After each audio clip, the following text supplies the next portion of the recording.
Bonsoir à tous. J'ai eu la chance, il y a quelques semaines, de me rendre au salon de la PGA aux États-Unis, à Orlando, où j'ai suivi le séminaire conduit par le docteur Christian Marquardt permettant d'accéder au niveau 3 de SAM Putting Instructor, qui est le plus haut niveau de référence dans le domaine du fitting avec le SAM Putt Lab. Alors c'était absolument passionnant parce qu'il faut savoir que le docteur Marquardt est un personnage remarquable, docteur en physique diplômé de l'Institut Max Planck en Allemagne, également docteur en neurologie. Et il a des compétences tout à fait particulières et un niveau d'approche scientifique exceptionnel. J'avais eu déjà le plaisir d'être formé par lui au fitting des putters il y a 10 ans en Allemagne, et puis il était également venu chez nous pour travailler un petit peu avec moi et compléter cette formation au bout de quelques semaines. Alors depuis effectivement cette époque, il y a 10 ans, même un petit peu plus de 10 ans, voyez-vous, nous avons réglé les putters de près de 1000 golfeurs.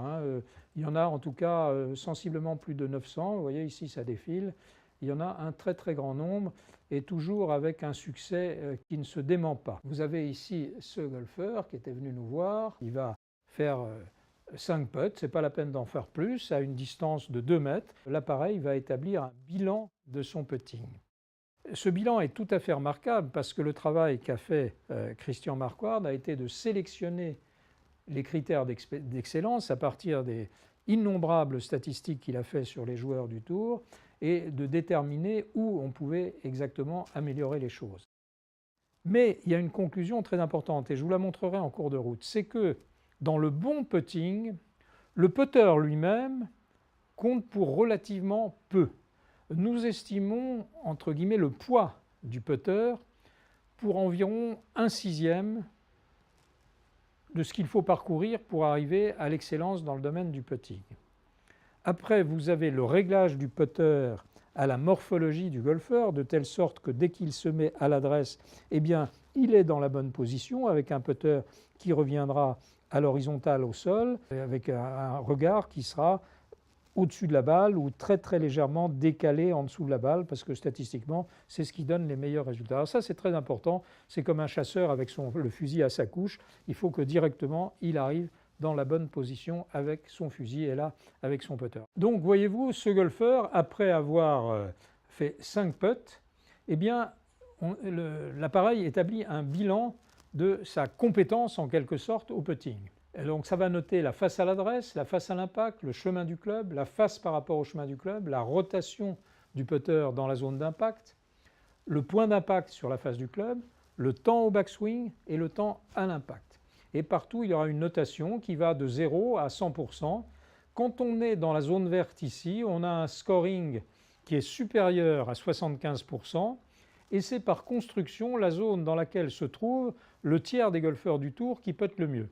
Donc vous voyez que là, eh bien, par exemple pour la face à l'adresse c'était très bon, face à l'impact c'était pas trop mauvais, le chemin du club c'était pas trop mauvais non plus, la face par rapport au chemin de club, ok ça peut encore aller, la rotation du putter dans la zone d'impact c'était très bon, l'impact là c'était pas très bon, on avait que 57%. Et on a tous ces paramètres-là, jusqu'ici, ils donnent une note appelée ici tendency, autrement dit technique. Ici 68,6%. Alors par rapport à 75%, on peut se dire que ce n'est pas trop mal, bien sûr. Et puis après, vous avez ces seuls 2 paramètres, ici le temps au backswing et le temps à l'impact, où la note est de 81,6%. Et donc il y a une note spécifique, timing, pour ces 2 paramètres. Cette note-là ici, elle est quand même bonne, voire très bonne. Mais, alors on pourrait se dire, c'est quand même pas mal ce qu'il fait ce golfeur. Oui, mais ceci c'est la moyenne sur 5 coups. Et ici, vous avez la dispersion par rapport à la moyenne. Et vous voyez que là, c'est pas bon du tout. Le golfeur n'est jamais dans la zone verte. Jamais. Ça veut dire que ce qu'il fait, c'est en moyenne pas mal, mais en moyenne seulement, et qu'il disperse énormément autour de sa moyenne, ce qui est catastrophique, disons-le bien. Moyennant quoi, au total, il arrive ici à un rating de 54,4%, un rating de 54,4%, c'est catastrophique. Ça signifie entre 45 et 50 putts par parcours. Il y avait un côté intéressant là parce que ce golfeur m'avait dit qu'il était 24 d'index. Alors quand il m'a dit qu'il était 24 d'index et que j'ai vu son rating là au putter, je lui ai dit mais si vraiment vous jouez 24 avec un putting tel que celui-là qui va vous faire entre 45 et 50 putts par parcours, le reste de votre jeu, il doit être remarquable. Il ne s'est pas du tout vexé, il m'a dit oui, vous avez tout à fait raison. C'est d'ailleurs pour ça que je viens vous voir, parce que je suis catastrophé, le putting me pourrit complètement mes cartes de score, c'est épouvantable. Je lui ai dit bien sûr, j'espère qu'on va vous aider. Alors qu'est-ce qu'on a fait? Eh bien, dans un premier temps, on lui a assemblé un nouveau putter et toujours pareil, dès qu'on l'a assemblé, ça va très vite, il a refait 5 putts. Alors très souvent, je dois dire, plutôt que d'assembler un nouveau putter, on va pouvoir régler le putter existant. C'est tout à fait possible, et sur tous les putters, ou presque. Voilà, sauf s'ils ont vraiment des hosels en alliage qui risquent de casser, mais sur la plupart, on peut parfaitement les régler. Vous voyez ici l'évolution par rapport à ce qu'il faisait précédemment. Le premier putter, c'est ce qui est ici en bleu, le deuxième, c'est ce qui est là en vert. Alors technique, il améliore un petit peu. Timing, il perd un tout petit peu. Il passe de 86 à 78,5, ça reste bon, il perd un tout petit peu, c'est à peine, c'est presque négligeable. Régularité, là, il augmente en valeur relative. Valeur relative, il augmente sensiblement. Il augmente sensiblement. Mais néanmoins, comme le poids de la régularité est très important dans la note totale, il est de 50%, eh bien sa performance globale et son rating pour la performance globale, il ne passe que de 54% à 61,6%. Il y a une amélioration qui reste modeste. Pourquoi? Parce que dans le total, tendency ça compte pour 25%, timing ça compte pour 25%, et consistency, c'est-à-dire régularité, ça compte pour 50%. Ça veut dire que si vous n'êtes pas bon ici, vous ne serez jamais bon là. Tout à l'heure, je vous disais que le putter lui-même ne comptait grosso modo que pour 1/6 du chemin à parcourir pour arriver au bon putting. On en a l'illustration. Si ce golfeur, avec beaucoup de chance, avait trouvé dans un magasin un putter très proche de celui que nous lui avons constitué, eh bien, il aurait amélioré un peu son putting, mais un peu seulement, 3-4 coups, peut-être 5, mais ça serait resté très mauvais et ce golfeur aurait continué à être très malheureux, puis il aurait peut-être acheté un autre putter et un autre putter et un autre putter, et c'est comme ça qu'il y a des garages qui sont pleins, vous le savez, de putters. Alors bien évidemment, nous n'allons pas nous arrêter à ceci, et c'est là que je dirais l'essentiel de notre apport va intervenir. Je vais vous montrer ce qu'il se passe. Avec le putter ainsi constitué, nous allons effectuer un certain nombre de réglages. Vous voyez, ça c'était celui-là, CLF, HIO, là, et après on a une première étape ici, une deuxième, une troisième, une quatrième, une cinquième, voilà, et finalement on aboutit à celle-ci qui est l'étape ultime. Et nous allons regarder quel est le résultat après tout ce circuit. Il faut avouer que lorsqu'on voit ça, on est un petit peu impressionné et je vous l'avoue que je l'ai été.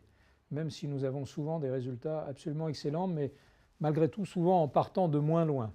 Parce que vous voyez ici, sur la note technique tendency, il passe de 68,6 à 85,3. Formidable. 85,3, c'est très bon, la zone verte.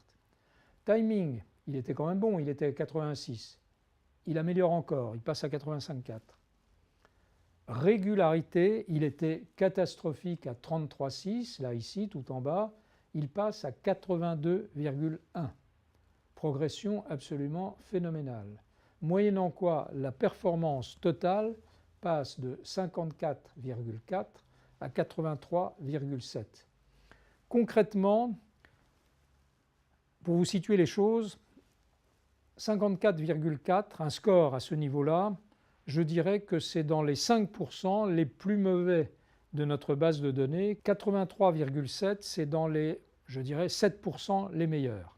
Et après, ça devient de plus en plus fin, je dirais, il y en a de moins en moins, bien évidemment. Alors concrètement, qu'est-ce qui s'est passé? Parce que vous allez vous dire que c'est miraculeux tout ça. Alors je vais vous montrer. Vous voyez, Ici, voilà comme il était à l'origine. Face à l'impact, 0,3. 0,3 c'est formidable, c'est presque complètement square. Sauf qu'il allait de 1,3 à gauche en degrés à 2,7 à droite. Il rate un coup à gauche, un coup à droite, un coup à droite, un coup à gauche. C'est catastrophique. Chemin de club, vous voyez que c'est très irrégulier, ça ondule, il y en a un comme ça, l'autre dans l'autre sens. Voilà. Impact, il n'y a pas une balle au même endroit, ce qui veut dire absolument aucun contrôle de la distance. Ici, il donne du backspin, ça aussi, ça va interdire tout contrôle de la distance et de la roule. Là, la rotation dans la zone d'impact, on voit que c'est très irrégulier, il ne fait jamais la même chose. Là, c'est absolument épouvantable parce que c'est la face par rapport au chemin de club. Vous voyez que là, il a une régularité de 6%. Il n'est jamais dans la bonne zone, même si en moyenne, ce n'est pas totalement catastrophique. Accélération à la montée, vitesse à la montée, accélération à l'impact, vitesse à l'impact, c'est jamais la même chose. Et puis alors là, il y a une grosse décélération, alors que le bon golfeur va continuer son accélération jusqu'à l'impact. Timing, il était pas mal du tout, même bien. Maintenant, vous allez voir avec le putter final ce que ça donne. Face à l'impact, 0,7 degré ouvert, ça reste très bon. 1 degré, c'est un peu raté à 4 mètres. Donc 0,7, il n'y a pas de problème, c'est très bon. Mais alors ce qu'il y a de merveilleux ici, c'est qu'il va de 0,48 à droite à 0,98. Il a un demi-degré de variation par rapport à son point moyen. C'est absolument spectaculaire. Chemin de club, vous voyez que c'est formidable, c'est une vraie 4 voies. Régularité parfaite. Impact, ce n'est pas encore parfait, mais c'est quand même beaucoup mieux que tout à l'heure. 3 balles ici, 2 là, nettement meilleur contrôle de la roule. Ici, il n'y a plus de backspin, il y a un spin neutre, une balle qui va glisser légèrement avant de rouler. Ça signifie nettement meilleur contrôle du roulement de la balle. Rotation dans la zone d'impact, tout à l'heure, ça partait dans tous les sens. Ici, c'est totalement régulier, 96% de régularité. Face par rapport au chemin de club, vous vous rappelez comment c'était tout à l'heure, il n'y avait pas un coup pareil que l'autre. Là, c'est d'une régularité de métronome, on est à 90%, précision 96%. Accélération dans la montée, vitesse à la montée, accélération à l'impact, vitesse à l'impact. Premièrement, il fait toujours la même chose maintenant, les courbes se superposent. Et puis là, il n'y a plus le coup de frein qu'on voyait tout à l'heure, toujours une petite hésitation, mais il n'y a plus ce coup de frein et c'est donc nettement mieux. Le timing qui était bien reste bien. Voilà, donc évidemment, ce golfeur était ravi. Comme je vous le disais tout à l'heure, il a gagné plus de 10 points d'index. Et c'est, je ne veux pas dire qu'on va gagner 10 points d'index avec tous les golfeurs, mais c'est minimum 2 à 3 points d'index et de putt en moins que nous allons gagner avec cette méthodologie, avec l'expérience que nous avons depuis maintenant pratiquement 12 ans sur le réglage de putter. Et bien entendu, si vous voulez en savoir plus, vous pouvez aller sur notre site golfandswing.com où il y a beaucoup d'informations et également sur notre page Facebook où nous serons toujours très heureux de répondre à vos questions. Puis n'oubliez pas de mettre un petit pouce bleu, n'est-ce pas, si ceci vous a intéressé. Merci, à bientôt.